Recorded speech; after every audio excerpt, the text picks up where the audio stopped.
whistleblower complaint that we received, or at least we had an opportunity to review last night, but only received today, we made available to the public as soon as we received the redacted version, sets out a series of the most damning allegations concerning the conduct of the president and others potentially within the administration. In that it lays out a scheme to use the leverage of the presidency, use the leverage of the vital military assistance to a foreign nation to provide or obtain dirt on a political opponent. It's hard to imagine a more serious set of allegations than those contained in the complaint. The complaint goes further, obviously, than the record of the call, in that it also alleges that there were efforts made to conceal this scheme by moving communications onto servers that were designed for an entirely different purpose, that were designed, in fact, to contain communications of covert action and other highly sensitive and compartmented intelligence information. It is a deep irony that the Department of Justice would say this is outside of the jurisdiction of the Director of National Intelligence, and yet someone felt that this should be put in the place that is used for the protection of the most sensitive of classified information. But what we do know at this point is this, that when the Inspector General found that this whistleblower was credible, he was right. Because what this whistleblower said about the nature of that call has been borne out in great detail by the call record that has now been released. So in a very substantial part, this whistleblower has already been found to be credible. Whether the other allegations that go beyond this specific call will be borne out has yet to be determined, and that it will be the subject of our investigation. This whistleblower has given us a roadmap for our investigation, but it's important to underscore that what we are able to corroborate already about the whistleblower has been corroborated in detail by this record of the President's conversation with the President of Ukraine. That gives added weight and urgency to the need to get to the bottom of the other allegations that are made by the whistleblower.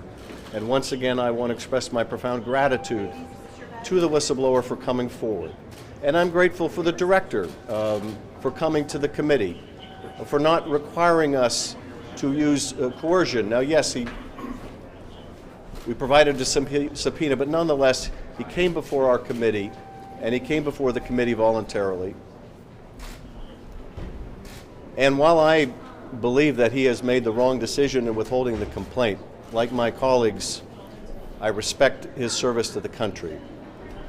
But we are profoundly concerned with the breakdown of this whistleblower system that has been manifest over the last month, that a whistleblower who was deemed credible, who had a complaint that was deemed urgent, that a complaint that was intended to come to Congress would be withheld to Congress, and would do so on the basis, would be withheld on the basis of advice given by the subject or subjects of that complaint. The conflict of interest is all too apparent, all too palpable. It is indeed a minor miracle that we got the complaint at all and that we got the transcript at all. At the end of the day, what is alleged in this whistleblower complaint goes to the very heart of the President's oath of office.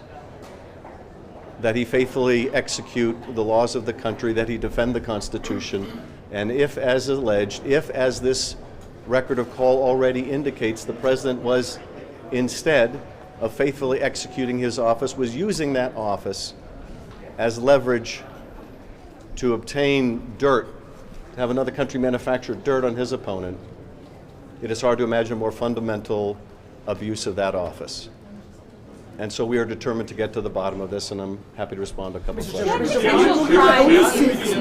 Not speaking to the whistleblower, what are your next investigative steps? What targets emerge from reading this complaint and from the hearing today you are going to do, and what's the timeline on which you're hoping to work? Obviously, recess begins on Friday for the next couple of weeks. We'll be working through the recess, and as I mentioned, I think the complaint gives us a pretty good roadmap of allegations that we need to investigate. There is a whole host of people apparently who have knowledge of these events. that the whistleblower makes reference to. Now, we don't know how many or any of them that have already been interviewed by the Inspector General. We will be having a subsequent hearing with the Inspector General, which we have requested, so that we can determine what he was able to find in his preliminary investigation. Now, he had only 14 days to do it, but it looks like he did a far more substantial investigation than any in the Justice Department was apparently willing to do. And so we will see what witnesses have been interviewed and which haven't. We'll do our best to identify those. We're obviously going to be bringing the whistleblower in, and I was pleased that the director committed to having the whistleblower come in as soon as the clearance issues are resolved for the Whistleblowers Council, and that we have the commitment of the Director of National Intelligence that there will not be some minder from the White House or the Department of Justice or anywhere else that is instructing him what he can and cannot answer or what she can or cannot answer. That further testimony will help identify, I hope, some of these other individuals that can corroborate these deeply troubling allegations. We also want to determine what the documentary evidence is. We need to look into the allegation that this may not be the only communication of a potentially corrupt character that was shielded by this classified information computer system abused for that purpose. We want to know what role Rudy Giuliani had in all of this. We want to know what role Bill Barr had in any of this. We want to know what Ukraine understood was expected of them before they even had this July phone call with the President of the United States. So we know what we have to do, and of course, we'll be guided by the evidence that we find along the way. What potential crimes do you see in the complaint? I'm sorry? What potential crimes do you see in it? Well, yeah, look, I think there are any number of potential crimes when a president is soliciting foreign assistance again in another presidential election. There can be no claim of ignorance this time.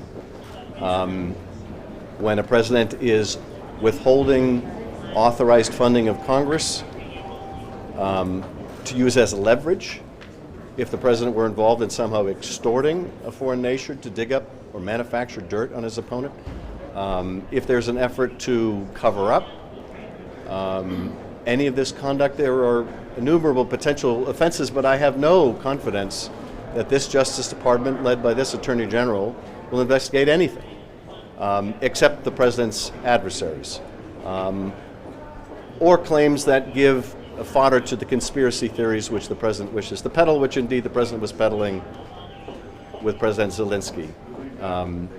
And so, as the Inspector Generals appear not to have jurisdiction, according to the Department of Justice, to look into this, as the Department is unwilling to look into this, this will fall within our responsibility. Mr. Schiff, will you specifically seek interviews with Rudy Giuliani, with Bill Barr, and will you subpoena for those transcripts that were allegedly stored that were separate from this individual phone call?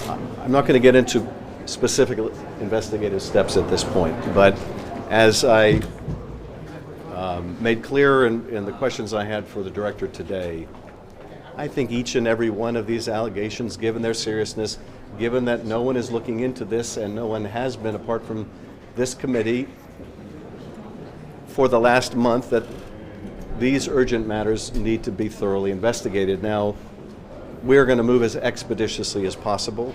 Of course, it's been the history of this administration prior to this very graphic exception of the publishing of this call record and the provision of the complaint, the declassification of the complaint, that this administration has attempted to obstruct our inquiry in any way and in every way.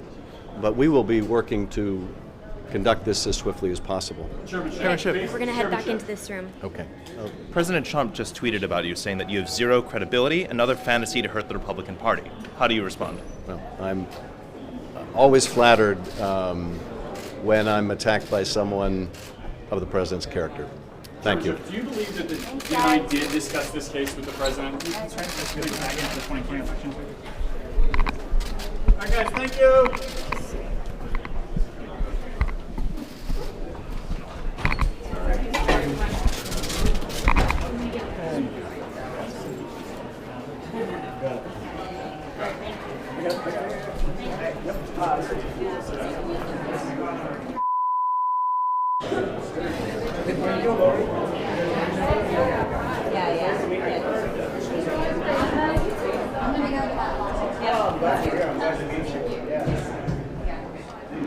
Well, I asked him, I told him